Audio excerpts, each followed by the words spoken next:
It's a new chapter, statistics, first PU concept, less than 50 questions. ಪ್ರತಿಯೊಂದು ವರ್ಷ ಎಕ್ಸಾಂಪಲರ್ NCERT ಬುಕ್ಕಲ್ಲಿ ಇರ್ತಕ್ಕಂಥ ಪ್ರಾಬ್ಲಮೇ ಬರ್ತಾ ಇದೆ. That is the plus point to study this chapter.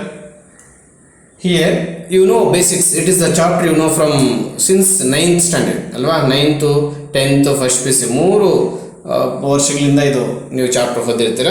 So ನಾವು ಡೆಪ್ತ್ಗೆ ಡೆಫಿನೇಷನ್ದ ಬರೋದೇನು ಅವಶ್ಯಕತೆ ಇಲ್ಲ. ನಮಗೆ CETಗೆ ಇಲ್ಲಿಂದ ಬೇಸಿಕ್ಸ್ ಬೇಕೋ ಅಲ್ಲಿಂದ ಮಾತ್ರ ಬರೋಣ, ಆಗ್ಬೋದಾ? Yes. In case how many measures are there for dispersion ಅಂತ ಏನಾದರೂ ಕೇಳಿದಾಗ at least you should know the basics. Measures of dispersions ಅಂತ ಕರಿತೀವಿ ಇದನ್ನ. ಡಿಸ್ಪರ್ಷನ್ ವರ್ಡ್ ಚೆನ್ನಾಗಿ ಕೇಳಿಸ್ಕೊಂಡಿರ್ತೀರ. Measure of the dispersion, range, quartile deviation, mean deviation, standard deviation, these are the measure of dispersions ಅಂತ ತಿಳ್ಕೊಂಡಿರಿ. ಆಮೇಲೆ ರೇಂಜ್ ಮತ್ತು ಡಿವಿಯೇಷನ್ನಲ್ಲಿ ಕ್ವಾರ್ಟೈಲ್ ಡಿವಿಯೇಷನ್, ಸಾರಿ ಬರೀ ಡಿವಿಯೇಷನ್ ಅಲ್ಲ, ಕ್ವಾರ್ಟೈಲ್ ಡಿವಿಯೇಷನಲ್ಲಿ ನಮಗೆ ಪ್ರಾಬ್ಲಮ್ಸ್ ಇಲ್ಲ ನಮ್ಮ ಟಾಪಿಕಲ್ಲಿ. But you should know something about the range ಅಲ್ವಾ. These are the words related to the dispersion means scatteredness of around the central value of the given distribution. Earlier classes ಅಲ್ಲಿ ಓದಿರ್ತೀರ. So observations ಅನ್ನು ನಾವಿಲ್ಲಿ x1, x2, x3 dot dot dot dot n observation ಅಂತ ತಗೊಳ್ತೇವೆ. Every problem is based on this observations, ಆಗ್ಬೋದಾ? ನೋಡಿ ಇಲ್ಲಿ highest value minus lowest value ಅಂದರೆ ವ್ಯಾಲ್ಯೂ ಅಂದರೆ ನ್ಯೂಮರಿಕಲ್ ಕ್ವಾಂಟಿಟಿನ ಲೆಕ್ಕ ಕಟ್ಟರೆ, ಕ್ವಾಂಟಿಟಿನ ನಂಬರ್ಸ್ ಕೊಟ್ಟರೆ ಮತ್ತು ABCD ಕೊಟ್ಟಾಗ ಹೈಯೆಸ್ಟ್ ವ್ಯಾಲ್ಯೂ ಲೋಯೆಸ್ಟ್ ವ್ಯಾಲ್ಯೂ ನಾವು ಲೆಕ್ಕ ಕಟ್ಟಕ್ಕಾಗಲ್ಲ ಅಲ್ವಾ. So to define the range, ನಿಮ್ದು ಮೆಟೀರಿಯಲ್ ಇರ್ತಾವೆ ಕೆಲವು ಮೆಟೀರಿಯಲ್ಸಲ್ಲಿ, range is the difference between the greatest and smallest values of n observations. ಅರ್ಥ ಆಗ್ತಿದೆಯಾ? ಆ ಡಿಫರೆನ್ಸನ್ನು ನಾವು ಸಪೋಸ್ ಇಲ್ಲಿ 1, 2, 5, 7, 11 ಅಲ್ವಾ, 0 ಈ ರೀತಿ ಇತ್ತು. 0 ಇಸ್ ನಾಟ್ ಎ ಅಬ್ಸರ್ವೇಷನ್ ಬಿಟ್ಟು ಹಾಕಿ ಅದೇನಾದ್ರೂ ನ್ಯೂಮರಿಕಲ್ ವರ್ಡ್ ಯೂಸ್ ಮಾಡ್ತೇವೆ ಅಷ್ಟೇ. ದ ಮಾರ್ಕ್ಸ್ ಗಾಟ್ 0 ಮಾರ್ಕ್ಸ್ ಆ ರೀತಿಗೆ ಯೂಸ್ ಮಾಡ್ತೇವೆ ಹೊರತು ನಂಬರಿಂಗ್ಗೆ ನಾವು ಯೂಸ್ ಮಾಡಕ್ಕೆ ಹೋಗೋದಿಲ್ಲ ಅಲ್ವಾ. Which is the highest maximum value 11. So list value 1. 11 minus 1 nothing but 10. 9 is the range of this observations. ಅದೊಂದು ತಿಳ್ಕೊಂಡಿರಬೇಕು. ಸೊ ಅದು ಬಿಟ್ರೆ ಇನ್ನು ರೇಂಜ್ ಮೇಲೆ ಕೂಡ ನಮಗೇನು ಆಬ್ಜೆಕ್ಟಿವ್ಸ್ ಕೇಳೋ ಸಂಖ್ಯೆಗಳು ತೀರಾ ಕಡಿಮೆ ಅಲ್ವಾ. ಎಸ್. ಇಲ್ಲಿ ಆಮೇಲೆ ಕ್ವಾರ್ಟೈಲ್ ಡಿವಿಯೇಷನ್ ಕೂಡ ನಮ್ಮ ಸಿಲೆಬಸ್ ಅಲ್ಲಿ ನಮಗೇನು ಪ್ರಾಬ್ಲಮ್ಸ್ ಇಲ್ಲ. ಮೀನ್ ಡಿವಿಯೇಷನ್, ಸ್ಟ್ಯಾಂಡರ್ಡ್ ಡಿವಿಯೇಷನ್, ಆಮೇಲೆ ಕೋಎಫಿಷಿಯಂಟ್ಸ್ ಆಫ್ ವೇರಿಯೇಷನ್ CV ಅಂತ ಬರುತ್ತೆ. ಇದು standard deviation divided by mean, arithmetic mean ಅಂತ ಕೂಡ ಕರಿತೀವಿ ಇದನ್ನ, ಇಂಟು 100 ಆಗ್ಬೋದಾ. ಎವ್ರಿ ಇಯರ್ ಕಾನ್ಸಿಕ್ವೆಂಟ್ಲಿ ಒಂದು ವರ್ಷ 3ರಲ್ಲಿ ಒಂದು ಟಾಪಿಕ್ ಕೊಟ್ಟರೆ 3 ವರ್ಷದ ಮೇಲೆ ಕ್ವಶನ್ ಕೇಳ್ತಾನೆ. ಅಲ್ಲಿಗೆ 3:1 ರೇಷಿಯೋಲ್ಲಿ ಕ್ವಶನ್ ಬರ್ತಾ ಇದೆ. ಸೊ ಈ ಫಾರ್ಮುಲಾ ಮೇಲೆ ಪ್ರಾಬ್ಲಮ್ಸ್ ಮೆಟೀರಿಯಲ್ ಕಡಿಮೆ ಯೂಸ್ ಮಾಡ್ತಾರೆ. JK ರಂಗನಾಥ್ ಆಗ್ಬೋದು, ಆಮೇಲೆ NCERT ಎಕ್ಸಾಂಪಲ್ ಹಾಕ್ಬೋದು, ಕಡಿಮೆ ನಂಬರಲ್ಲಿ ಯೂಸ್ ಮಾಡ್ತಾರೆ. ಸೊ ನಾವು ಎಲ್ಲಿಂದ ಅದು ಹುಡುಕಿ ಇದ್ರ ಮೇಲೆ ಮ್ಯಾಕ್ಸಿಮಮ್ ನಂಬರ್ಸ್ ಯೂಸ್ ಮಾಡ್ಬೇಕು. ಸೊ ಕೋಎಫಿಷಿಯಂಟ್ ವೇರಿಯೇಷನ್ ಅಂತ ಆಗ್ಬೋದಾ. ಆಮೇಲೆ ಮೆಟೀರಿಯಲ್ ಇರ್ತಕ್ಕಂಥ ಇಲ್ಲದೇ ಇರತಕ್ಕಂಥ ವಿಚಾರಗಳು ಇಲ್ಲಿ ಸ್ವಲ್ಪ ನೀವು ನೋಡಬೇಕು. To find the mean deviation and standard deviation we should know mean ಅಲ್ವಾ. ಅದೇನು ಕಂಡಿಡ್ತೀವಿ? x bar, that is total number of observations divided by dot dot dot dot. ನಿಮ್ಗೆ ಗೊತ್ತಿರ್ತಕ್ಕಂಥದ್ದೇ total number of observation denominator ಬರುತ್ತೆ, ಅದ್ರ some ಮೇಲೆ numerator ಬರುತ್ತೆ, nothing but ಮೀನ್ ಅಂತ ಅಲ್ವಾ. ಆಮೇಲೆ ಮೀಡಿಯನ್ ಅಂತ ಬರುತ್ತೆ, ಮೀನ್ ಜೊತೆಗೆ ಮೀಡಿಯನ್ ಅಂತ ಬರುತ್ತೆ. ಅದು by taking example only we should explain. Otherwise mean ನೋಡಿ ಯಾವುದೊಂದು ಸಿಂಪಲ್ ಎಕ್ಸಾಂಪಲ್ ತಗೊಂಡು ಎಲ್ಲ ಅಬ್ಸರ್ವೇಷನ್ಸ್ ಆಡ್ ಮಾಡಿ ಡಿವೈಡ್ ಥ್ರೋಟ್ ಬೈ ಏನು ನೋಡಿದ್ರೆ ನಮಗೆ ಮೀನ್ ಬರುತ್ತೆ. ಮೀಡಿಯನ್ ಆ ರೀತಿ ಇಲ್ಲ, ಡೇಟಾನ ಅರೇಂಜ್ ಮಾಡ್ಕೋಬೇಕು. ಇಲ್ಲಿವರೆಗೂ ಡಿಸ್ಕ್ರೀಟ್ ಫ್ರೀಕ್ವೆನ್ಸಿ ಆಗಲಿ ಕಂಟಿನ್ಯೂ ಅವೆರಡು ಒಂದೇ. ಟ್ಯಾಬ್ಯುಲೇಟೆಡ್ ಡೇಟಾ ಅಂತ ಕರೀತೀವಿ, ಟ್ಯಾಬ್ಯುಲೇಷನ್. ನೋಡಿ ಇಲ್ಲಿ 10 to 15 ಇಷ್ಟು ಜನ ಇದ್ದಾರೆ, ದಿಸ್ ಇಸ್ ಫ್ರೀಕ್ವೆನ್ಸಿ ಆಗುತ್ತೆ ಅಲ್ವಾ. ಆಮೇಲೆ 16 to 20 ಇಷ್ಟು ಜನ ಇದ್ದಾರೆ ಅನ್ನೋದನ್ನ ಎಷ್ಟು ಈ ಇಂಟರ್ವಲ್ ಅಲ್ಲಿ ಎಷ್ಟು ಜನ ಅಂತ ಟ್ಯಾಬ್ಯುಲೇಟ್ ಮಾಡೋ ಡೇಟಾನ ನಾವು ಏನು ಟ್ಯಾಬ್ಯುಲೇಟೆಡ್ ಡೇಟಾ ಅಂತೀವಿ. ಅದು ಐದರ್ ಡಿಸ್ಕ್ರೀಟ್ ಆರ್ ಕಂಟಿನ್ಯೂಸ್ ಆಗಿರ್ಬೋದು ಆಗ್ಬೋದಾ. ಅದ್ರ ಮೇಲೆ ಕ್ವಶನ್ಸ್ ನಾವೆಲ್ಲೂ ನೋಡಲಿಲ್ಲ. ಅಕಸ್ಮಾತ್ ಕೊಟ್ಟರೆ F1 ಎಕ್ಸ್ಟ್ರಾ ಸೇರಿಸ್ತೀವಿ ನಾವು ವರ್ಕಿಂಗ್ ರೂಲ್ಸ್ ಅಲ್ಲೇ. ಫಸ್ಟ್ ಏನೆಲ್ಲ ವರ್ಡ್ಸ್ ಕೇಳಿಸ್ಕೋಬೇಕು ಈ ಟಾಪಿಕಲ್ಲಿ ಅವನ್ನ ನೀವು ಕೇಳಿಸ್ಕೊಂಬಿಡಿ ಆಗ್ಬೋದಾ. ಹೌ ಟು ಫೈಂಡ್ ಮೀನ್ ಅನ್ನೋದು ಆಯಿತು, ಹೌ ಟು ಫೈಂಡ್ ಮೀಡಿಯನ್ ಅನ್ನೋದು ಆಯಿತು ಅಲ್ವಾ. ಮೀಡಿಯನ್ ಕೊಟ್ಟಾಗ ಅಬ್ಸರ್ವೇಷನ್ಸ್ ಎಲ್ಲ ಅಸೆಂಡಿಂಗ್ ಆರ್ಡರ್ ಬರ್ಕೊಂಡು if number of observations are odd then n/2 is the n/2th term is the median ಅಂತ ಬರುತ್ತೆ. if number of observations is odd ಆದಾಗ, ಸಾರಿ ಇದು ಈವನ್ ಆದಾಗ, ಆಡ್ ಅಬ್ಸರ್ವೇಷನ್ಸ್ ಇದ್ದಾಗ ಇದಕ್ಕೊಂದು ಆಡ್ ಮಾಡಿ ಡಿವೈಡ್ ಥ್ರೋಟ್ ಬೈ 2 ಹೊಡೆದು ಯಾವ ನಂಬರ್ ಇಲ್ಲಿ ತೋರಿಸುತ್ತೋ ಆ ನಂಬರ್ ಎನ್ಸ್ಕೊಂಡು ಹೋಗ್ಬೇಕು. ಸಪೋಸ್ ಇಲ್ಲಿ 5 ಬಂತು, 1 2 3 5, fifth term 5 is not answer, fifth term is the median. ಆ ರೀತಿ ಫೈಂಡ್ ಔಟ್ ಮಾಡ್ತೀವಿ, ಅದು ಪ್ರಾಬ್ಲಮ್ಸ್ ಅಲ್ಲಿ ಹೇಳಿಕೊಡ್ತೀನಿ. ಸೊ ಮೀನು ಮೀಡಿಯನ್ ಎರಡೂ ಬಂದ್ಮೇಲೆ ವಿ ಆರ್ ಗೋಯಿಂಗ್ ಟು ಏನು ಮೀನ್ ಡಿವಿಯೇಷನ್ ಅಲ್ವಾ. ಮೀನ್ ಡಿವಿಯೇಷನ್ ಫೈಂಡ್ ಔಟ್ ಮಾಡಬೇಕು ಅಂತಂದ್ರೆ you should know either mean or median or mode ನಮ್ಗೆ ಇಲ್ಲ, ಆಗ್ಬೋದಾ. ಸೊ ಇಲ್ಲಿ ಏನು ವರ್ಡ್ಸ್ ಕೇಳಿಸ್ಕೊಂತಂದ್ರೆ ಮೀನ್ ನೀವು ಪ್ರತಿಯೊಂದು ಡೈಲಿ ಲೈಫಲ್ಲಿ ಯೂಸ್ ಮಾಡುವಂಥದ್ದು, ಮೀಡಿಯನ್ ಇದೇನು ಡೈಲಿ ಲೈಫಲ್ಲಿ ಯೂಸ್ ಮಾಡಲ್ಲ, ಇದು ಸ್ಟ್ಯಾಟ್ಸ್ ಅಲ್ಲಿ ಪರ್ಟಿಕ್ಯುಲರ್ ಆಗಿ ಯೂಸ್ ಮಾಡ್ತೀವಿ. ಅದು ಪ್ರಾಬ್ಲಮ್ ಸ್ಪೆಸಿಫಿಕ್ ಆಗಿ ಬಂದಾಗ ನಾನು ಇಲ್ಲಿ ಮೀಡಿಯನ್ ಹ್ಯಾಕ್ ಫೈಂಡ್ ಔಟ್ ಮಾಡಬೇಕು ಅಂತ ಹೇಳ್ತೇನೆ. ಆಮೇಲೆ ಮೀನ್ ಡಿವಿಯೇಷನ್ ಬಂದಾಗ ನೋಡಿ ಫಾರ್ಮುಲಾ ಚೆನ್ನಾಗಿರುತ್ತೆ. ಮೀನ್ ಡಿವಿಯೇಷನ್ ಬಂದಾಗ ಮತ್ತೆ ಅದರಲ್ಲಿ ಸ್ಟ್ಯಾಂಡರ್ಡ್ ಡಿವಿಯೇಷನ್ ಆದ್ಮೇಲೆ ವೇರಿಯನ್ಸ್ ಅಂತ ಬರುತ್ತೆ. ವೇರಿಯನ್ಸ್ ಯಾವುದಾದ್ಮೇಲೆ standard deviation variance both are same. ಆ ಟಾಪಿಕ್ ಪ್ರಾಬ್ಲಮ್ಸ್ ಅಲ್ಲಿ ಎಕ್ಸ್ಪ್ಲೇನ್ ಮಾಡ್ತೀನಿ, how to solve the problems about the particular standard deviation variance ಅಂತ. ಇಲ್ಲಿ ನೋಡಿ ಮೀನ್ ಡಿವಿಯೇಷನ್ ಬೇಕು ಅಂದ್ರೆ ನಾವು ಫಸ್ಟ್ ಮಾಡಬೇಕಾದ ಕೆಲಸ ಮೀನ್ ಆಗಲಿ ಮೀಡಿಯನ್ ಆಗಲಿ ಕಂಡುಕೋಬೇಕು ಅಲ್ವಾ. XI ಅಂದ್ರೆ ಅಬ್ಸರ್ವೇಷನ್ಸ್, ಮೀನ್ ಆದ್ರೆ X ಬಾರ್, ಮೀಡಿಯನ್ ಆದ್ರೆ M ಆದ್ರೆ ಬರ್ಕೋ, ಕ್ಯಾಪಿಟಲ್ ಆದ್ರೆ ಬರ್ಕೋ, ಆಗ್ಬೋದಾ. ಎಸ್, ಎಲ್ಲ ಡಿಫರೆನ್ಸ್ ಅನ್ನು ಆಡ್ ಮಾಡಿಬಿಟ್ಟು ಡಿವೈಡ್ ರೋಡ್ ಬೈ n ಮಾಡ್ತೀವಿ. ಗೊತ್ತಾಗ್ತಿದೆ ಹೇಳ್ತಾ ಇರೋದು. ಎಸ್, ಆಮೇಲೆ ಇದನ್ನೇ ಹೋಲ್ ಸ್ಕ್ವೇರ್ ಮಾಡಿದ್ರೆ ಸ್ಟ್ಯಾಂಡರ್ಡ್ ಡಿವಿಯೇಷನ್ ವೇರಿಯನ್ಸ್ ಸಿಗ್ತದೆ ನಮಗೆ, ಆಗ್ಬೋದಾ. ಅಲ್ಲಿಗೆ ಪರ್ಟಿಕ್ಯುಲರ್ ಆಗಿ ಮೀನ್ ಡಿವಿಯೇಷನ್ ಅಬೌಟ್ ಮೀನ್ ಕೇಳಲಿ, ಅಬೌಟ್ ಮೀಡಿಯನ್ ಕೇಳಲಿ. First we should find mean by using this formula. Median ಅದು ಇನ್ನೂ ಈಸಿ ಆಗಿದೆ, ಈ ಥರ ಹೇಳ್ಕೊಡಂಗಿಲ್ಲ, ಅದು ಇನ್ನೂ ಈಸಿಯಾಗಿ ಬರ್ತದೆ. ಎಕ್ಸಾಂಪಲ್ ಬರಲಿ, ಇವೆರಡು ಫೈಂಡ್ ಔಟ್ ಮಾಡಿ ಅಬೌಟ್ ಮೀನ್ ಆದರೆ X ಬಾರ್ ಬರ್ಕೋ, ಆಮೇಲೆ ಕರೆಕ್ಟ್. ಅಬೌಟ್ ಮೀನ್ ಆದರೆ X ಬಾರ್ ಬರ್ಕೋ, ಅಬೌಟ್ ಮೀಡಿಯನ್ ಆದರೆ you can write it as A or capital M. So this is the formula to find the mean deviation about mean or median for ungrouped data. Tabulated data ಆಗಿರಲ್ಲ. ಈಗ tabulated ಡೇಟಾಗೆ ಏನು ಬರುತ್ತೆ ಗೊತ್ತಾ, extra ಇಲ್ಲಿ FI multiplication ಮಾಡ್ತೀವಿ. ನಿಮ್ಮ materials ಅಲ್ಲಿ ಕೊಟ್ಟಿರ್ತೀನಿ. FI ಅಂತಂದ್ರೆ sir, for each number XI minus X bar we should multiply FI and then add. This is a summation series. ಆಮೇಲೆ ಕರೆಕ್ಟ್ ಗೊತ್ತಾಗ್ತಿದ್ಯಾ. ಎಸ್, ಆಮೇಲೆ ಇನ್ನೊಂದು ವಿಚಾರ ಹೇಳಿದೆ, ಇದನ್ನೆಲ್ಲ ಸ್ಕ್ವೇರ್ ಮಾಡಿಬಿಟ್ಟು F ಇರೋದಿಲ್ಲ ಅಲ್ಲಿ, F ಇದ್ರೂ ಪರವಾಗಿಲ್ಲ, F ಇದ್ದಾಗ F ಸ್ಕ್ವೇರ್ ಮಾಡಬಾರ್ದು ಅಲ್ವಾ. ಈ ಬ್ರಾಕೆಟ್ನೆಲ್ಲ ಸ್ಕ್ವೇರ್ ಮಾಡಿಬಿಟ್ಟು ಡಿವೈಡ್ ರೋಡ್ ಬೈ n ತಗೊಂಡೆ ವೇರಿಯನ್ಸ್ ಬರುತ್ತೆ ನಮಗೆ. ಸೊ ಇದು ವರ್ಸ್ತೀನಿ, ವೇರಿಯನ್ಸ್ ಸ್ಟ್ಯಾಂಡರ್ಡ್ ಡಿವಿಯೇಷನ್ ಸಪರೇಟ್ ಆಗಿ ಹೇಳ್ಕೊಡ್ತೇನೆ ಇನ್ನೊಂದ್ಸಲಿ.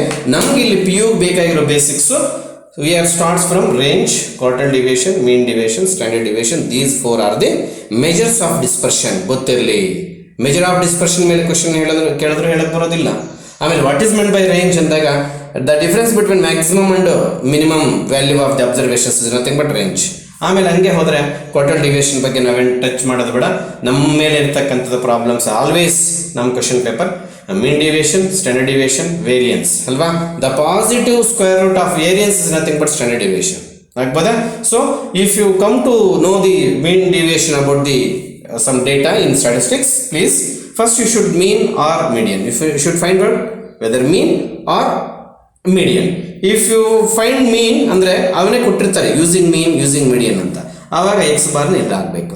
If they are supposed to ask the standard mean deviation about median ಅಂದಾಗ ಆ ಮೀಡಿಯನ್ ಏನು ಲೆಟರ್ ತಗೊಂತ ಆ ಲೆಟರ್ ಹಾಕಬೇಕು. So after complete this formula then why we are rating FI.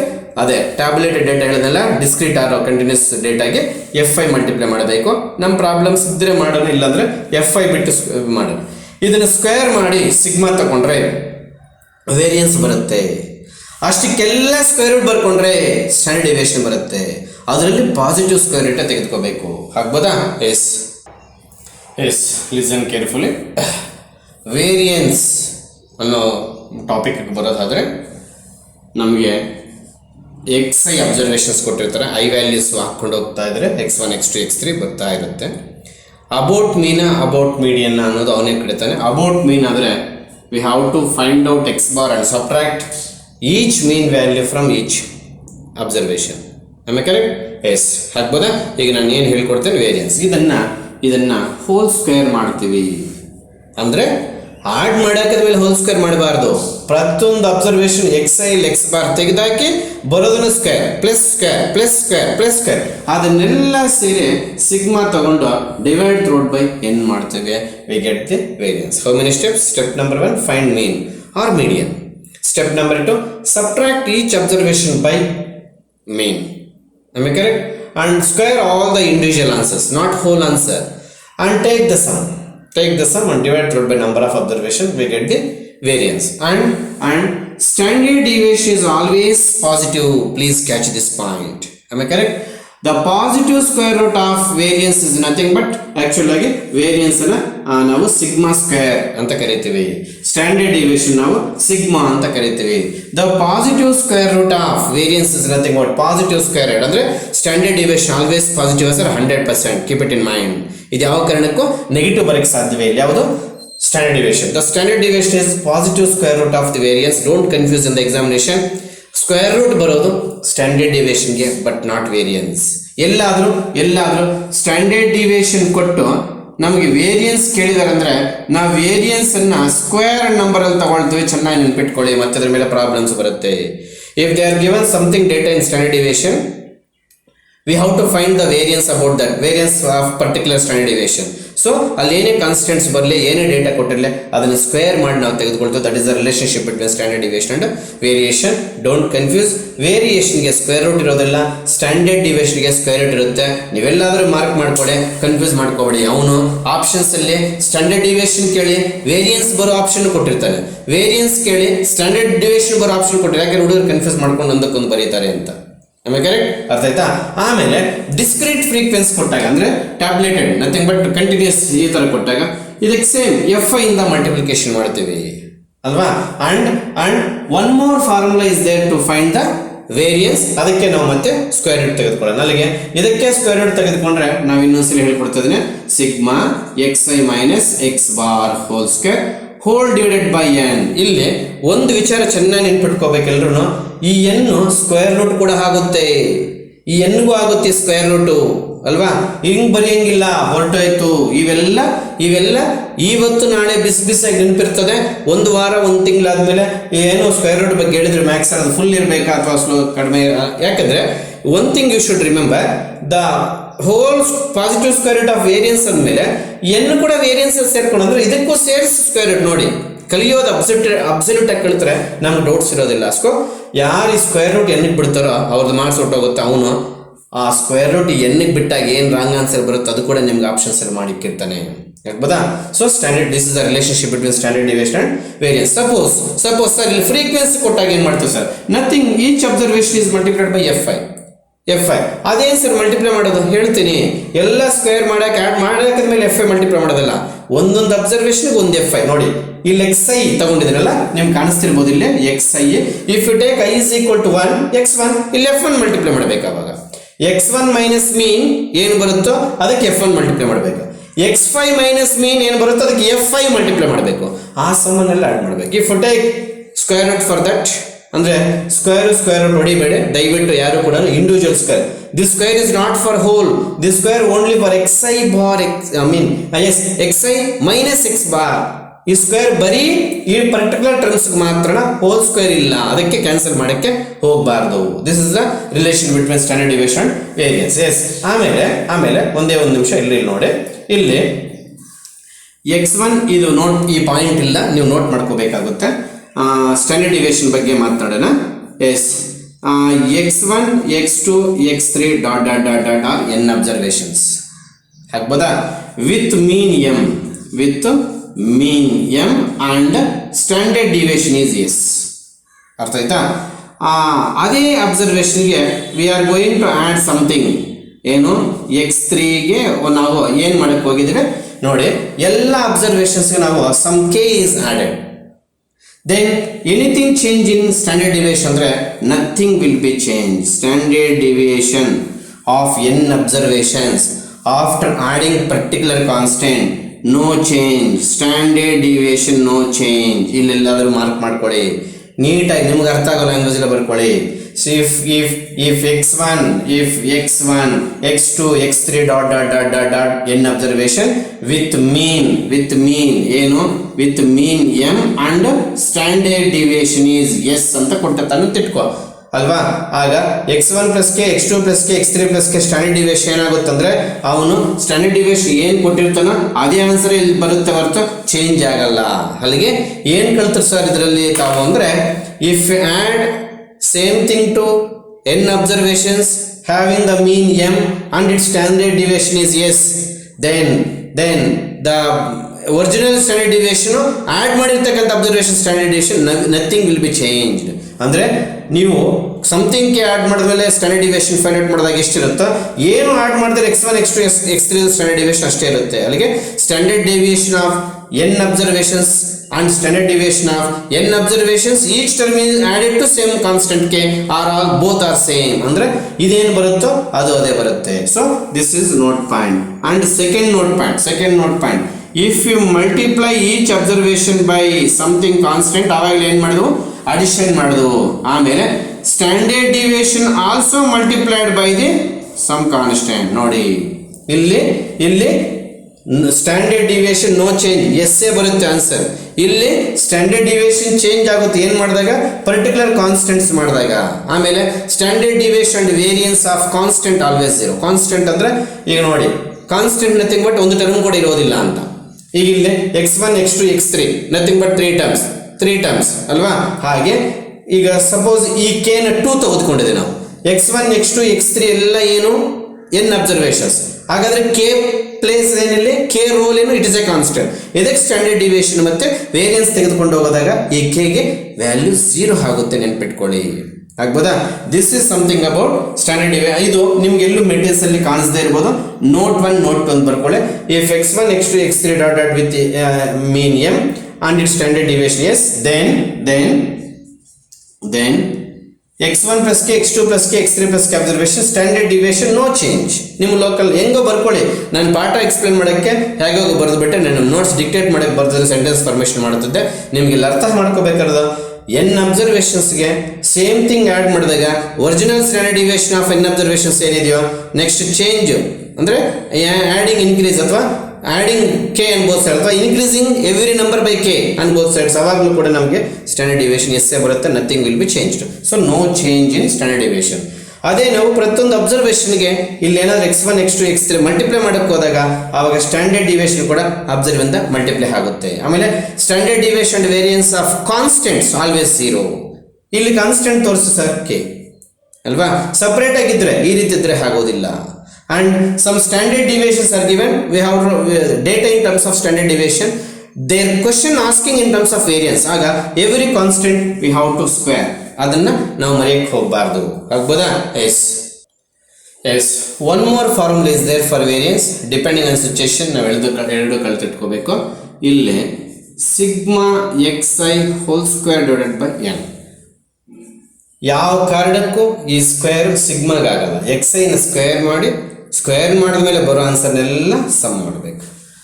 Minus ಚೆನ್ನಾಗಿ ನೆನ್ಪಿಟ್ಕೊಳ್ಳಿ, ಮಧ್ಯದಲ್ಲಿ ಸೈನ್ಗಳೆಲ್ಲ ಮರ್ತೋಗ್ತೀರಾ, evaporated topic. But 1 mark compulsory ಬರುತ್ತೆ. ಈ NCERT ಎಕ್ಸಾಂಪಲ್ ಮತ್ತು GK ರಂಗನಾಥಲ್ಲಿ ಇರ್ತಕ್ಕಂಥ ಪ್ರಾಬ್ಲಮ್ಸ್ ಸಾಲ್ವ್ ಮಾಡಿಬಿಟ್ರೆ 1 ಮಾರ್ಕ್ ನಮ್ಮ ಪಾಕೆಟಲ್ಲಿ ಇದ್ದಂಗೆ. ಅವನು ಅದು ಬಿಟ್ಟು ಚೇಂಜ್ ಮಾಡಿಕೊಡಲ್ಲ ಅಥವಾ ಡೇಟಾ ಚೇಂಜ್ ಮಾಡಿಕೊಡ್ಬೋದು, ಅದು NCERT ಟೆಕ್ಸ್ಟ್ ಬುಕ್ಕೇ ಹೋಗ್ತಾನೆ. ಎಸ್ ಇಲ್ಲಿ ನೋಡಿ what is meant by x bar whole square. So we can also use the another formula to find the variance. ನೋಡಿ ಇಲ್ಲಿ ಓವರ್ ರೈಟ್ ಆಯಿತು, ಇಲ್ಲಿ ಓವರ್ ರೈಟ್ ಆಯಿತು, ಈಗ ಸ್ಕ್ರ್ಯಾಚ್ ಮಾಡಿದ್ದೀನಿ.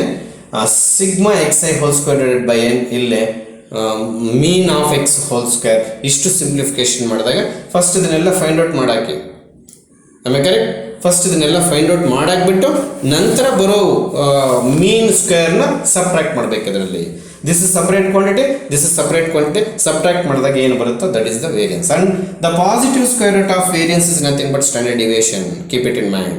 ಆಗ್ಬೋದಾ? ಇದೆಲ್ಲ ನಾನು ಪಿಕ್ ಮಾಡಿ ಕಳಿಸಿದ್ದೀನಿ, GK ರಂಗನಾಥಲ್ಲಿ ಕೊಟ್ಟಿರ್ತಕ್ಕಂಥದ್ದವು. ಬಟ್ ನಮ್ಗೆ ಏನು ಬೇಕೋ ಅದನ್ನ ಹೈಲೈಟ್ ಮಾಡಿ ಬೋರ್ಡ್ ಮೇಲೆ ತೋರಿಸ್ತಿದ್ದೀನಿ. ಅಲ್ಲಿ ನೀವು ಯಾವ ಓದ್ಕೋಬೇಕು ಯಾವ್ದು ಬೇಡ ಅನ್ನೋದು ಗೊಂದಲ ಇರುತ್ತೆ. ಬಹುಶಃ ಈ ಫಾರ್ಮುಲಾ ನಾವು ನೆಟ್ಟಿಗೆ ಕೊಟ್ಟಿರೋದು ನೋಡ್ಕೊಳ್ಳಿ. ಇದಕ್ಕೆ ಮತ್ತೆ ಮೀನ್ ಕಂಡಿಡಿಯೋ ಫಾರ್ಮುಲಾ ಹಾಕಿರ್ತಾನೆ. ಏನಂತೆ ಮೀನ್ ಹೆಂಗೆ ಕಂಡಿಡಿತೀವಿ ನಾವು, sum of all observations divided by n. ಅದು ಹಾಕಿರ್ತಾನೆ ನಿಮ್ಮನ್ನು ಕನ್ಫ್ಯೂಸ್ ಮಾಡ್ಸೋಕ್ಕೆ. ಹೆಂಗೋ ಏನಿವೆ x ಬಾರ್ ಫೈಂಡ್ ಔಟ್ ಮಾಡೋದು ಅದೇ ಮೆಥಡಿಂದ ನೀವು ವೇರಿಯನ್ಸ್ ಇನ್ನೊಂದು ಫಾರ್ಮುಲಾ ಇದೆ ಅಂತ ಇದು ಕೂಡ ನೋಟ್ ಮಾಡ್ಕೋಬೇಕು. ಇದು square root of positive square root of variance is nothing but standard deviation ಆಗುತ್ತೆ. ಆಗ್ಬೋದಾ? ಆಮೇಲೆ one more thing, coefficient of variation ಆವಾಗಲೇ ಹೇಳ್ತಿದ್ದೆ, ಯಾವತ್ತು ನ್ಯೂಮರೇಟರ್ಲೇ ಬರಬೇಕು ಸ್ಟ್ಯಾಂಡರ್ಡ್ ಡಿವಿಯೇಷನ್. ಹೌದಾ?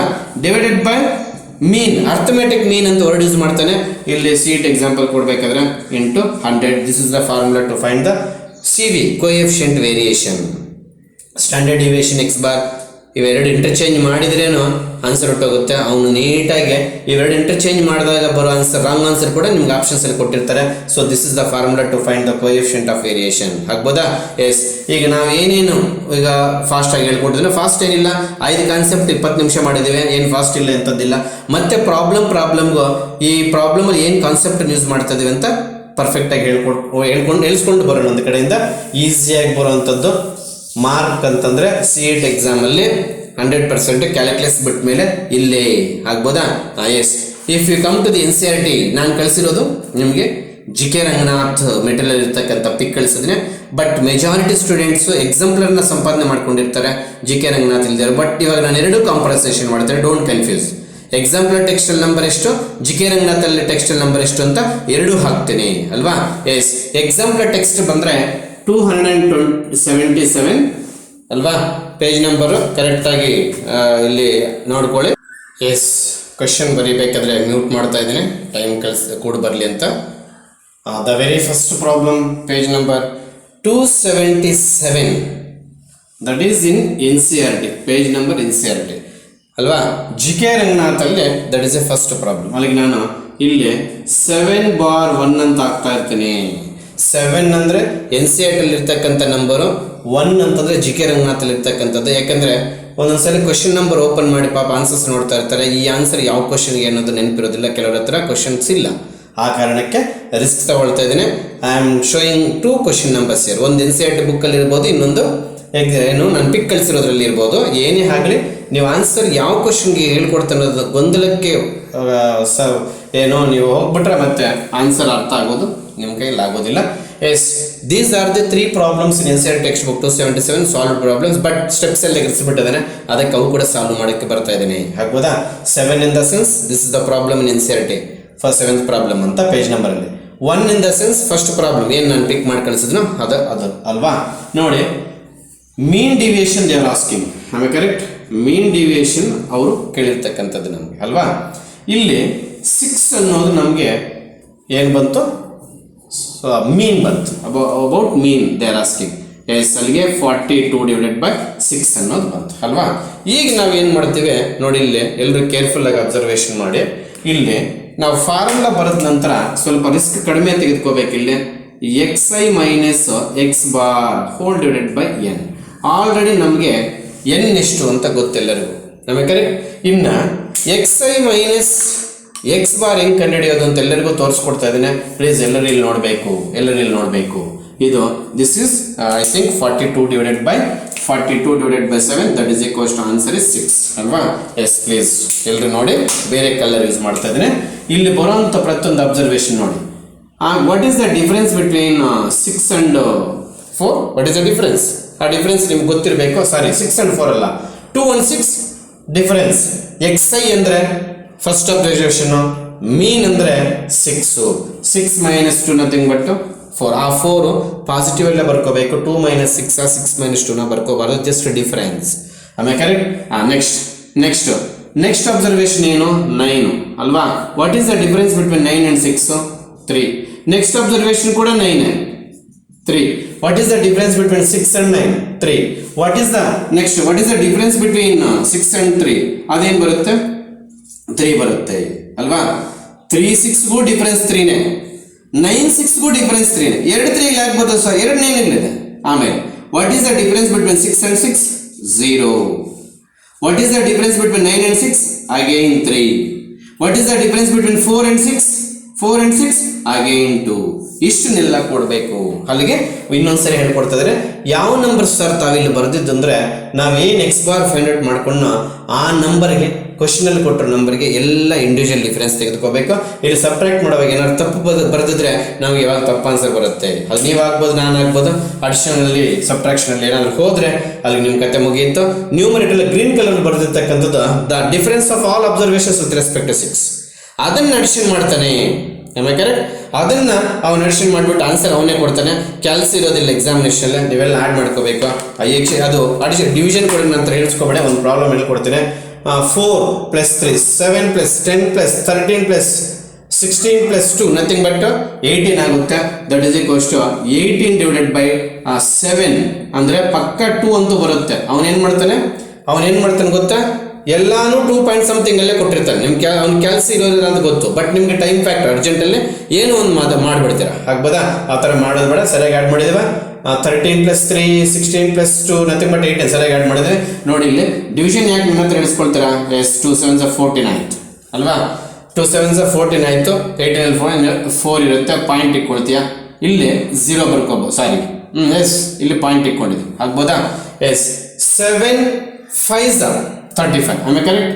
7 5s 35. ಮತ್ತೆ 5 ಇರುತ್ತೆ. ಆಮೇಲೆ ಕರೆಕ್ಟ್. ಮತ್ತೆ 5 ಇರುತ್ತೆ. ಆಲ್ರೆಡಿ ಪಾಯಿಂಟ್ ಇಟ್ಕೊಂಡಿದ್ಯಾ. ಇನ್ನು ಮತ್ತೆ ಏನು 0 ಬರೆಯೋದು ಬೇಡ, ಇನ್ನು 0 ಬರ್ಕೊಳ್ಳೋಣ.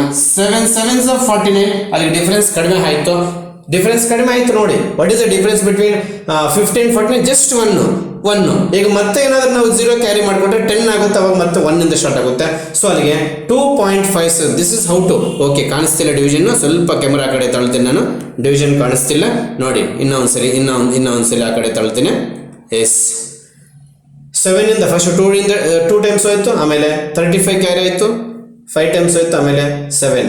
ಯಾಕೆಂದರೆ 50 ಇರೋದ್ರಿಂದ 7 7s 49. ಈ ಡಿವಿಷನ್ ಕೂಡ ನಂತರ ಹೇಳಿಸ್ಕೊಬಿಡೆ. So answer is 5 7. ಆ ಡಿವಿಷನ್ ಫಾಸ್ಟಾಗಿ ಮಾಡೋದು ಕಲಿಬೇಕು. ಏನಾದ್ರು ಸ್ವಲ್ಪ ಎಕ್ಸಾಮ್ಗೆ ಯಾಮಾರ್ಬಿಟ್ಟು ಡಿವಿಷನ್ ಪ್ರಾಕ್ಟೀಸ್ ಮಾಡಿದ್ರೆ ಹೋಗಿದ್ರೇನೋ ಅಲ್ಲಿ ಟೈಮ್ ಆಗೋಗುತ್ತೆ, ಅಥವಾ ಆನ್ಸರ್ ತಪ್ಪು ಬಂದ್ಬಿಡುತ್ತೆ, ಏನೋ ಒಂದು ಆಗ್ಬಿಡುತ್ತೆ. ಒಟ್ಟಲ್ಲಿ ಪಕ್ಕಾ ಕ್ವಶನ್ ಕೊಟ್ಟಿರ್ತಾರೆ ಇದ್ರ ಮೇಲೆ ಎಕ್ಸಾಮ್ಗೆ. ಆಗ್ಬೋದಾ? ಎಸ್. ನಾನು ಇದನ್ನು ನೀವು ಸ್ಕ್ರೀನ್ಶಾಟ್ ಅದ್ರ ತೆಗೆದುಕೊಳ್ಳಿ, ಏನಾದರೂ ಮಾಡ್ಕೊಳ್ಳಿ. ಸ್ಕ್ರೀನ್ಶಾಟ್ ತಗೊಳ್ಳೋರು ಕ್ವಶನ್ ನಂಬರ್ ಸಮೇತ ನಾನು ಇಲ್ಲಿ ಕ್ಯಾಮರಾ ಡಿಸ್ಟರ್ಬ್ ಮಾಡ್ತಾ ಇದ್ದೇನೆ. ಯಾಕಂದರೆ ಸೈಡ್ ವರ್ಕಲ್ಲಿ ಡಿವಿಷನ್ ಮಾಡಿರ್ತಕ್ಕಂಥದ್ದು ಅರ್ಥ ಮಾಡಿಸ್ಬೇಕು ಅಂತ. ನಮಗೆ ಅದು ಬೇಡ ಬಿಡಿ ಸರ್, ನಾವು ಕಳ್ತಿದ್ವಿ ಅನ್ನೋದಾದರೆ ಪ್ರತಿಯೊಂದು ಪ್ರಾಬ್ಲಮ್ ಮುಗಿದ ತಕ್ಷಣ ನಾನು ಇದು ವರ್ಷಕ್ಕೆ ತಗೊಂಡ ತಕ್ಷಣ ನೀವು ಸ್ಕ್ರೀನ್ಶಾಟ್ ತೊಗೊಳಕ್ಕೆ ರೆಡಿ ಇರಬೇಕು. ನಾನು ಪ್ರತಿಯೊಂದು ಪ್ರಾಬ್ಲಮ್ಗೆ ಭಜನೆ ಹೇಳೋಕ್ಕಾಗಲ್ಲ. ಟೇಕ್ ಎ ಸ್ಕ್ರೀನ್ಶಾಟ್ ಅಂತ ಏನು ನಾವು ಫೈನಟ್ ಮಾಡಿದ್ದು ಮೀನ್ ಡಿವಿಷನ್ ಅವನೇ ಕೊಟ್ಟಿದ್ದ, ಬಟ್ ಸ್ಟೆಪ್ಸ್ ಎಲ್ಲ ಜಂಪ್ ಮಾಡಿದ್ದಾನೆ. Yes. The second nothing but second problem in G K Ranganath ನಿಮ್ಗೆ ಪಿಕ್ ಮಾಡಿ ಕಳಿಸಿರೋದ್ರಲ್ಲಿ ಸೆಕೆಂಡ್ ಪ್ರಾಬ್ಲಮ್ ಆಗುತ್ತಿದ್ದು. ಆಗ್ಬೋದಾ? ಆಮೇಲೆ NCERT ಬುಕ್ಕಲ್ಲಿ ಪ್ರಾಬ್ಲಮ್ ನಂಬರ್ 8 ಆಗುತ್ತೆ ನೋಡಿ. Variance of x1 x2 ... is V.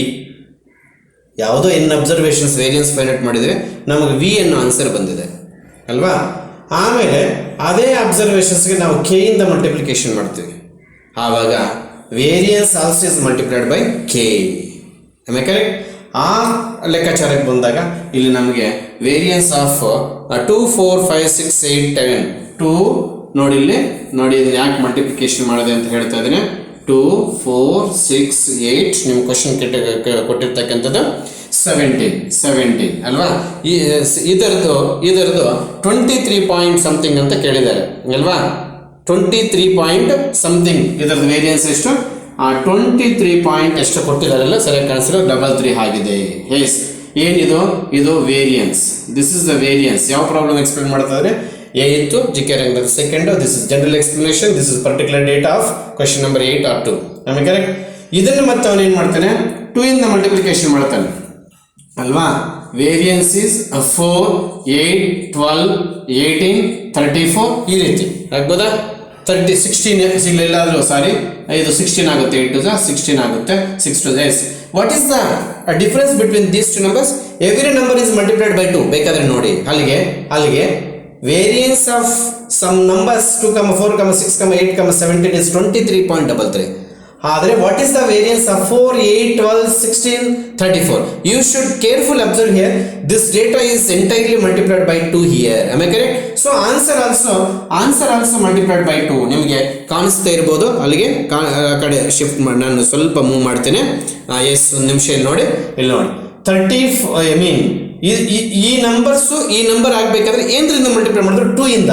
So ಈ ಆನ್ಸರ್ ಕೂಡ ನಾವು 100% ನಾವು 2 ಇಂದನೇ ಮಲ್ಟಿಪ್ಲೈ ಮಾಡ್ಕೊಳ್ತೀವಿ. ಅಲ್ಲಿಗೆ 46.66 ಬರುತ್ತೆ ಇಫ್ ಮಲ್ಟಿಪ್ಲೈಡ್ ಥ್ರೋಡ್ ಬೈ 2. ಆಮೇಲೆ ಕರೆಕ್ಟ್. ಯಾವುದರಲ್ಲಿ ಇರ್ತದೆ ಇದು? ಆಪ್ಷನ್ ಸಿ ಅಲ್ಲಿ ನಮ್ಗೆ ಅವನ ಆನ್ಸರ್ ಕೊಡ್ತಾನೆ. ಆಗ್ಬೋದಾ? ಆಪ್ಷನ್ ಸಿ ಅಲ್ಲಿ ಆನ್ಸರ್ ಕೊಟ್ಟು ಒಂದು ನೋಟ್ ಪಾಯಿಂಟ್ ಅನ್ನು ನಮಗೆ ಜ್ಞಾಪಿಸ್ತಾನೆ. ವೇರಿಯನ್ಸ್ ಅನ್ನು n ಅಬ್ಸರ್ವೇಷನ್ಸ್ ಫೈಂಡ್ ಔಟ್ ಮಾಡಿದಾಗ ಏನು ಆನ್ಸರ್ ಬರುತ್ತೋ ಅದ್ರಲ್ಲಿ ವಿ ಅಂತ ಇಟ್ಕೊಳ್ಳೋಣ. ಆ ಎಲ್ಲ ಅಬ್ಸರ್ವೇಷನ್ಸ್ಗೆ ಕೆ ಇಂದ ಮಲ್ಟಿಪ್ಲಿಕೇಶನ್ ಮಾಡಿದ್ರೆ variance also multiplied by K. ಈ ನಂಬರಿಂದ ಈ ನಂಬರ್ಸ್ ಬರಬೇಕಾದ್ರೆ 100% 2 ಇಂದ ಮಲ್ಟಿಪ್ಲೈ ಮಾಡಿದ್ದಾಯ್ತು. ಅವನು ಕೊಟ್ಟಿರ್ತಕ್ಕಂಥ ವೇರಿಯನ್ಸ್ಗೆ ನಾವು 2 ಮಲ್ಟಿಪ್ಲೈ ಮಾಡ್ಕೋಬೇಕು. ಯಾಕಂದ್ರೆ ಈ ನಂಬರ್ಸು ಈ ನಂಬರ್ ಆಗಬೇಕಾದ್ರೆ 2 ಇಂದ ಮಲ್ಟಿಪ್ಲೈ ಮಾಡಿದ್ರೆ ಅದು ತೋರಿಸಿಲ್ಲ, ನಾವೇ ಗಮನ ಹರಿಸಬೇಕಾಗುತ್ತೆ ಅಲ್ಲಿ. So if you multiply 23.33 by 2 ಏನರಿಂದ ಮಲ್ಟಿಪ್ಲೈ ಮಾಡಿದ್ವು? 2. ಯಾಕೆ ಈ ನಂಬರ್ ಆಗಬೇಕಾದ್ರೆ 2 ಇಂದ ಮಲ್ಟಿಪ್ಲೈ ಮಾಡಿದ್ದಾರೆ, ಅವಾಗ ವೇರಿಯನ್ಸ್ ಕೂಡ 2 ಇಂದ ಮಲ್ಟಿಪ್ಲೈ ಮಾಡಬೇಕು. ಸ್ಟ್ಯಾಂಡರ್ಡ್ ಡಿವಿಯೇಷನ್ ಕೇಳಿದ್ರೆ ಅದು ಕೂಡ 2 ಇಂದ ಮಲ್ಟಿಪ್ಲೈ ಮಾಡಬೇಕು. ಆಗ್ಬೋದಾ? ಅದು ಫೋಕಸ್ ಆಗಲ್ಲ ಅಂತ ಆ ಕಡೆ ತೆಗೆದಿದ್ದೀನಿ ಕ್ಯಾಮರಾ. ಎಸ್, ಈ ಡೈರೆಕ್ಷನ್ ಅಲ್ಲಿ ಒಂದು ಪಿಕ್ ತೆಗೆದುಕೊಂಡ್ಬಿಡಿ, ನೀವು ವಿಡಿಯೋ ಪಾಸ್ ಮಾಡಿಬಿಟ್ಟು ಈ ಡೈರೆಕ್ಷನ್ ಮತ್ತೆ ನಾನು ಒಂಚೂರು ಈ ಕಡೆ ಫೋಕಸ್ ಮಾಡ್ತೇನೆ. ಮತ್ತೆ ಇವೆಲ್ಲ ಕಾಣಿಸ್ಬೇಕಲ್ಲ, ಕ್ವಶನ್ ನಂಬರ್ ಸಮೇತನೇ ಕಾಣಿಸ್ಬೇಕಲ್ಲ. ಎಸ್, ಇವನ್ನೆಲ್ಲ ಸೇರಿ ಒಂದು ಪಿಕ್ ತೆಗೆದುಕೊಂಬಿಡಿ. 2 ಪಿಕ್ಸ್ ತಗೊಂಡು on the basis of this particular question numbers NCERT ನೀವು ಆನ್ಸರ್ಸ್ ಮಾಡ್ಕೋಬೇಕಾಗುತ್ತೆ. Please updated. ಏನು ನಾನು 30 ಮಿನಿಟ್ಸ್ 2 ವಿಡಿಯೋಸ್ ಹಾಕ್ತೀನೋ ದಯವಿಟ್ಟು 2 ಅಪ್ಡೇಟ್ ಮಾಡ್ಕೊಳ್ಳಿ. ಒಂದು ಕ್ವಶನ್ ಈಸಿಯಾಗಿ ಬರುತ್ತೆ. ಫಸ್ಟ್ ಪೀಸ್ ಎಲ್ಲ ಈಸಿ ಟಾಪಿಕ್ಸ್ಗೆ ಬಂದಿದ್ದೀನಿ. ಲೀನಿಯರ್ ಈಕ್ವಾಲಿಟೀಸ್ ಇದೆ, ಕಾಂಪ್ಲೆಕ್ಸ್ ನಂಬರ್ಸ್ ಇದೆ, ಸ್ಟ್ಯಾಟ್ಸ್ ಇದೆ. 3 ಚಾಪ್ಟರ್ಸ್ ಅಲ್ಲಿ 3 ಕ್ವಶನ್ ಬರುತ್ತೆ. ವಾರದಿಂದ ಅದನ್ನೇ ಮಾಡ್ತಾ ಇದ್ದೀವಿ. Yes, and one more thing, 9th problem ಅಂದರೆ GK ರಂಗದಲ್ಲಿ 3rd ಒನ್ ಆಗುತ್ತೆ ನೋಡಿ. ಇದೇ ಅಬ್ಸರ್ವೇಷನ್ಸ್ಗೆ 9th ಒನ್ಗೆ x1 x2 ಅಬ್ಸರ್ವೇಷನ್ದು ಏನು ಸ್ಟ್ಯಾಂಡರ್ಡ್ ಡಿವಿಯೇಷನು ಏನದು set of n values x1 x2 has standard deviation 6 ಅಂತ ಕೊಡ್ತಾನೆ ಅಲ್ವಾ. x1 x2 9th ಪ್ರಾಬ್ಲಮ್ 6 ಅಂತ ಕೊಡ್ತಾನೆ. ಆಮೇಲೆ ಕರೆಕ್ಟ್? ಎಸ್, ಅದು 6 ಅಲ್ಲ, ಸಿಗ್ಮಾ ಆಗುತ್ತೆ. ಯಾಕಂದ್ರೆ ತಪ್ಪು ಆಪ್ಷನ್ಸ್ ಅಲ್ಲಿ ನಮ್ಗೆ ಎಲ್ಲೂ 6 ಇಲ್ಲ. Yes, there is a mistake in your NCERT and ಇದರಲ್ಲಿ ಏನು ಕೊಟ್ಟಿದ್ದಾರೆ ಗೊತ್ತಿಲ್ಲ. ಯಾವುದರಲ್ಲಿ? GK ರಂಗನಾಥಲ್ಲಿ 3rd ಪ್ರಾಬ್ಲಮ್ ನ ಕರೆಕ್ಟ್ ಆಗಿ ಕೊಟ್ಟಿರ್ತಾರೆ. NCERT ಬುಕ್ ಯಾರ ಹತ್ರ ಇದೆಯೋ ಅವ್ರಿಗೆ ಇಲ್ಲಿ 6 ಅಂತ ಪ್ರಿಂಟ್ ಆಗಿರುತ್ತೆ. That is sigma. ಆಗ್ಬೋದಾ? The set of n values x1 x2 x3 xn has the standard deviation sigma. Then the standard deviation of n observations x1 plus k x2 plus k no change ಅಂದ್ರೆ ಇಲ್ಲಿ answer ಏನು? Already ಅವರು ಈ observation sigma ಅಂತ ಕೊಟ್ಟಿದ್ದಾರೆ. ಇಲ್ಲಿ no change ಅಂದಾಗ ನಾವು ಕೂಡ ಆನ್ಸರ್ ಸಿಗ್ಮಾನೇ ಸೆಲೆಕ್ಟ್ ಮಾಡ್ಕೋಬೇಕು. ಅದು ಫಸ್ಟ್ ಆಪ್ಷನ್ ಸಿಗುತ್ತೆ. ಈ 3 ಪ್ರಾಬ್ಲಮ್ಸ್ ಅವ್ರು ಸಾಲ್ವ್ ಮಾಡಿ ಎಕ್ಸ್ಪ್ಲೇನ್ ಮಾಡಿರ್ತಕ್ಕಂಥವೇ. ಆಗ್ಬೋದಾ? Yes, there are 4 problems here. First 3 problems you can do by yourself. That is mean deviation. ಏನು ಕೇಳಿಲ್ಲ ಅಂದರೆ ಅಬೌಟ್ ಮೀನೇ ಮಾಡಾಕ್ತಾರೆ ಎಲ್ಲರೂ. ಫೈಂಡ್ ದ ಮೀನ್ ಡಿವಿಯೇಷನ್ ಅಂತ ಏನು ಮೆನ್ಷನ್ ಮಾಡಿಲ್ಲ ಅಂದರೆ ಅಬೌಟ್ ಮೀನೇ ಮಾಡ್ತೀವಿ. ಏನು XI ಅಲ್ಲಿ ಫಸ್ಟ್ ಏನು ಕಂಡಿಡ್ತೀವಿ? X bar ಕಂಡಿಡ್ತೀವಿ. ಹೆಂಗೆ? ಎಲ್ಲ ಅಬ್ಸರ್ವೇಷನ್ಸ್ ಆ್ಯಡ್ ಮಾಡ್ತೀವಿ, ಟೋಟಲ್ ಡಿವೈಡೆಡ್ ಬೈ 7 ನೋಡಿರ್ತೀವಿ. ಒಂದೊಂದು ಅಬ್ಸರ್ವೇಷನ್ ಆ 7 ಅಲ್ಲಿ ತೆಗೆದಾಕ್ತೀವಿ. ಡಿಫರೆನ್ಸ್ ನೆಗೆಟಿವ್ ತೆಗೆದುಕೋಬಾರ್ದು, ಡಿಫರೆನ್ಸ್ ಅಷ್ಟೇನೆ. ಅವನ್ನೆಲ್ಲ ಆ್ಯಡ್ ಮಾಡ್ತೀವಿ, ಡಿವೈಡ್ ಥ್ರೋಟ್ ಬೈ n ಮಾಡ್ತೀವಿ. We get mean deviation. ಇನ್ನೊಂದು ಕ್ವಶನ್ ಅಲ್ಲಿ ಅದರ ಫಾರ್ಮುಲಾ ಏನು ಅಂತ ಕೇಳಿದ್ದಾರೆ. ಈ ಬೈ n ಬಿಟ್ಟು ಹಾಕಿದ್ರೆ ನಿಮ್ಗೆ ಉಳಿಗಾಳು ಇರೋದಿಲ್ಲ. ಕೆಲವು ಫಾರ್ಮುಲಾಗೆ ಆಚೆ ಬರೆದಿರ್ತಾನೆ ಬೈ n. ಆ ಬೈ n ಸಿಗ್ಮಾಗೆ ಸಂಬಂಧ ಇಲ್ಲ, ಚೆನ್ನಾಗಿ ನೆನ್ಪಿಟ್ಕೊಳ್ಳಿ. ಮೀನ್ ಡಿವಿಯೇಷನ್ ಯೂಸ್ ಮಾಡೋಕ್ಕೆ ಫಾರ್ಮುಲಾ ಯೂಸ್ ಯಾವ್ದು ಮಾಡ್ತೀಯಾ ಅಂತ ಕ್ವಶನ್ ಕೇಳ್ತಾನೆ. ನಾವು ಇದು ಫಾರ್ಮುಲಾ ಅಂತ ನಮಗೆ ತಿಳಿದಿರಬೇಕು. ಆ ಕ್ವಶನ್ ಯಾಕೆ ಕೇಳಿದ್ನೋ ಗೊತ್ತಿಲ್ಲ. ಮತ್ತೆ 26th ಕೂಡ when tested the lives in hours of 5 bulbs were noted as follows ಅಂತ ಕೊಟ್ಬಿಟ್ಟು ಫೈಂಡ್ ದ ಮೀನ್ ಡಿವಿಯೇಷನ್ ಅಂತ ಕೇಳಿದೆ. The mean deviation from their mean ಅಂತ ಕೇಳ್ದ. ಫ್ರಮ್ ದೇರ್ ಮೀನ್ ಅಂದರೆ ಮತ್ತೆ X ಬಾರೇ ಕಂಡಿಡಬೇಕು. ಸೊ ಅದೊಂದು 3 ಪ್ರಾಬ್ಲಮ್ಸ್ ನಿಮಗೆ ಅಸೈನ್ಮೆಂಟ್ ಕೊಡ್ತಾ ಇದ್ದೀನಿ.